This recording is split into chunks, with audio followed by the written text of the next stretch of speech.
Au nom du Père, du Fils et du Saint-Esprit, ainsi soit-il. Mes bien chers frères, nous entrons donc dans ce temps de la Passion où notre Seigneur Jésus-Christ va nous racheter, expier les péchés des hommes pour nous sauver. Et Jésus va à la mort. Et vous vous souvenez de la générosité d'un apôtre, de saint Thomas, qui, un petit peu découragé par cet esprit du Christ, qui accepte l'injustice, d'être condamné à mort injustement, eh bien, lève les bras au ciel et dit, écoutez, aux autres apôtres, allons-y, suivons-le, allons à la mort avec lui. C'est l'esprit de saint Thomas. Eh bien, l'Église, dans ce temps de la Passion, veut que pendant ces quelques jours, nous suivions notre Seigneur dans cette exigence de mourir à soi-même, à son égoïsme, à ses caprices. Il faut mourir, c'est la condition nécessaire pour parvenir à la vie. Il faut mourir pour pouvoir ressusciter, nous dit notre Seigneur. Déjà dans l'Ancien Testament, le livre de l'Exode nous dit « Nul ne peut voir Dieu sans mourir ». Il faut mourir à tout ce qui nous empêche de voir Dieu. Et alors, vous voyez dans l'Évangile, chers frères, notre Seigneur a une exigence qui paraît impitoyable là-dessus. Ça nous fait tous un peu peur quand on entend les paroles, la façon de dire. Jésus nous dit, si vous ne faites pas pénitence, vous périrez tous. Il dit aussi, si quelqu'un veut être mon disciple, qu'il se renie lui-même, qu'il prenne sa croix chaque jour et qu'il me suive. Il dit même, celui qui ne déteste pas son père et sa mère, qui ne déteste pas jusqu'à sa propre vie, celui-là ne peut être mon disciple. Vous voyez, notre Seigneur Jésus-Christ, par ses paroles, veut nous choquer. Vous comprenez bien, c'est son but. Il veut avoir des paroles d'une sorte de violence pour essayer de nous faire saisir quelque chose de très profond, tellement profond qu'on a du mal à le suivre.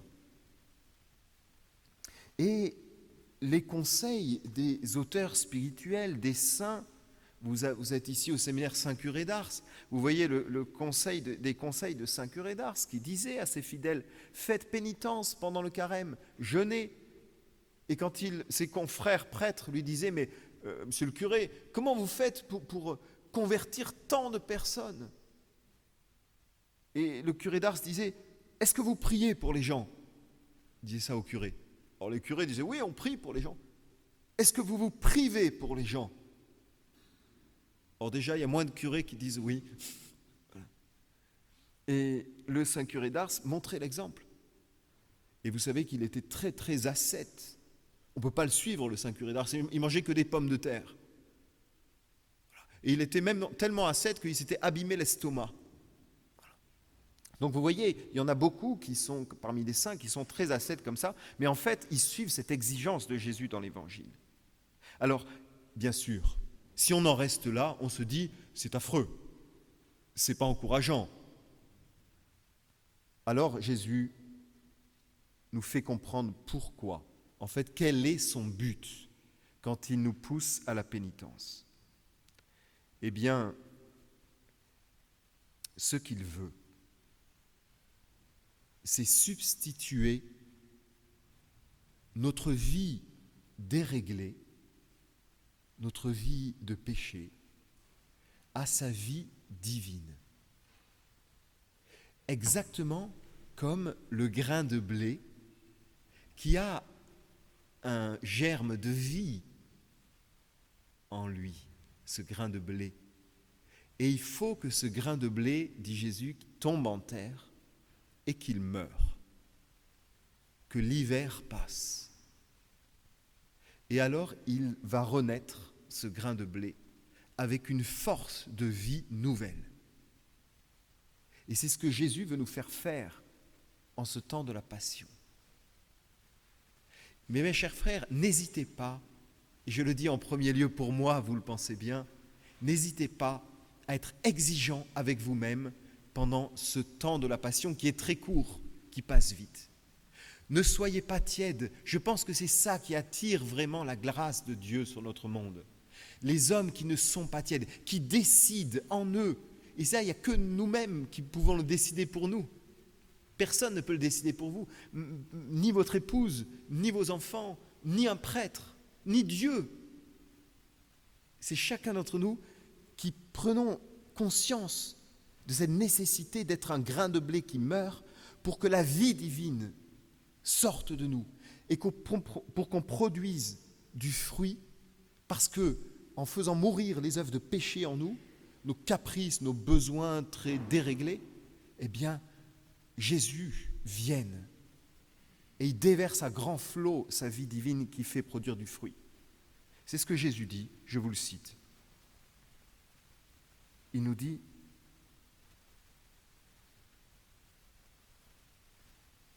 Seigneur, ce sont les apôtres qui lui parlent, Seigneur, comment se fait-il que vous voulez sauver le monde et que vous vous manifestiez seulement à nous, les apôtres, et pas au monde?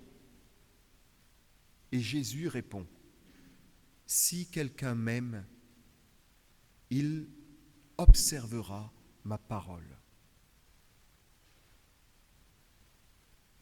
Ce sont cette observance de la parole de Dieu qui montre à Dieu qu'on l'aime vraiment. Et si on l'aime vraiment ainsi, on bénéficiera de ses promesses. Celui qui m'aime sera aimé de mon Père, et moi je l'aimerai et je me ferai connaître à lui. Nous viendrons en lui et nous ferons en lui notre demeure. C'est alors que vous saurez, que vous comprendrez que je suis dans le Père et que le Père est en moi et que moi, je suis en vous. Je prierai le Père et il vous donnera un consolateur, l'Esprit Saint, qui demeurera avec vous pour l'éternité. Il demeurera avec vous et il sera même en vous. C'est ça le but de notre Seigneur. Nous investir de cette vie sainte, de cette vie pure, de cette joie éternelle profonde, de cet amour profond, source de tout amour qui existe ici-bas. C'est ça le but de notre Seigneur. Nous investir de cette vie nouvelle. Et voilà pourquoi il nous demande, mourrez à cette vie imparfaite. Et vous savez que la croix dans nos vies, même sans qu'on la choisisse, toutes les croix qui nous arrivent, les épreuves de la vie qui nous arrivent, ont pour effet de nous rapprocher de notre Seigneur, de faire mourir en nous ces œuvres d'égoïsme, de péché, de vie peut-être aussi trop terre à terre, trop matérialiste. Et ceci est douloureux, vous le savez bien, vous le vivez, mes bien chers frères. Il y a une sorte de mort, effectivement, qui se passe en nous. Et cette mort est toujours douloureuse. Mais ne regardez plus loin. Regardez à notre Seigneur. Comprenez donc, mes bien chers frères, que par ce temps de Pâques qui arrive, suite à cette passion, eh bien c'est Pâques. Suite à la mort, il y a la vie, il y a la résurrection. Et regardez cela, bien mes chers frères, ce n'est pas seulement pour le ciel, c'est dès ici-bas que notre Seigneur nous dit, le royaume de Dieu est en vous. Si vous lui ouvrez, si vous lui faites la place, en faisant mourir les œuvres de péché. Et alors, eh bien, notre vie se transformera. Nous aurons une vie qui sera très fructueuse ici-bas. Jésus nous le promet, il nous dit, si vous demeurez en moi, alors tout ce que vous demanderez, vous l'obtiendrez. Car c'est ça la gloire de mon Père. Je répète, écoutez bien, parce que c'est une promesse que Dieu nous fait pour ici-bas, pour votre vie sur terre. Il nous dit, si ici-bas vous demeurez en moi, tout ce que vous demanderez, vous l'obtiendrez, car c'est ça la gloire de mon Père. C'est ce que Dieu veut. Alors, eh bien, profitons de ces 2 semaines de la Passion et la Semaine Sainte pour essayer de rejoindre notre Seigneur, être des âmes silencieuses, des âmes de prière. Et Jésus nous dit alors, si vous faites cela, vous ne me demanderez plus rien.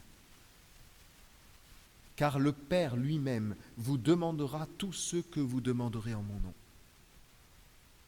Je ne prierai plus le Père pour vous, dit Jésus, car le Père lui-même vous aime parce que vous m'avez aimé, que vous m'avez obéi et que vous avez cru que je suis sorti de Dieu. Voilà le plan de notre Seigneur pour la vie ici-bas. Là, je ne vous parle même pas du salut. Dès ici-bas, notre Seigneur nous dit, on peut atteindre cet état-là, d'être tellement unis, tellement amis de Dieu, qu'on n'a même plus besoin de lui demander des choses. Ainsi, notre Seigneur nous dit, vous serez purifiés. Votre foi sera purifiée parce que vous verrez l'effet de votre prière. Et l'effet de votre prière sera là parce que vous vivez en moi et que je vis en vous. Et alors vous connaîtrez dès ici-bas la joie véritable. Et notre Seigneur nous dit ça alors qu'il nous dit, vous serez dans la croix. Et on le voit très bien avec les âmes saintes, des âmes qui sont dans la croix, des âmes qui souffrent ici-bas, qui méritent ainsi le salut pour les autres, pour l'Église, pour leurs proches, pour soi-même. Mais en même temps, ce sont des âmes qui sont heureuses, paisibles. Je vous ai dit toutes ces choses afin que ma joie soit en vous et que votre joie devienne parfaite. Car je vous l'affirme, votre tristesse se changera en joie et personne ne pourra vous l'enlever. Je vous ai dit toutes ces choses afin que vous ayez la paix en moi. Je vous laisse maintenant ma paix. Je vous la donne, ma paix. C'est le dernier discours de notre Seigneur avant de mourir. Alors remplissons-nous bien chers frères, de cela pendant ces 15 jours. Et si ceux qui n'habitent pas trop loin, eh bien si vous le voulez, nous ouvrons à votre disposition pendant ces 2 semaines notre petit oratoire Lacordaire dans le cloître intérieur du séminaire. Et dans ce petit oratoire, nous avons exposé le linceul de Turin, une copie du linceul de Turin en grandeur nature, qui vous permettra d'avoir cette intimité avec notre Seigneur dans ses souffrances et dans sa paix. Au nom du Père, du Fils et du Saint-Esprit, ainsi soit-il.